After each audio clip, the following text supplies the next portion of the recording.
If you've ever thrown your back or neck out after a sneeze or a cough, you're not alone. This is not an uncommon occurrence. Some people may laugh, but it happens pretty frequently.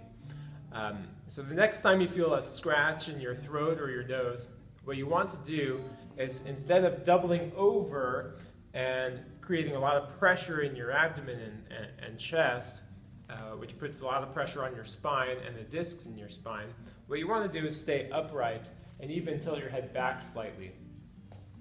If you do that, your spine stays in a neutral position and you avoid the excessive pressure of doubling forward like that. So next time you feel a sneeze coming on, stay upright and you'll stay safe. Thank you for watching today's Spine Hack.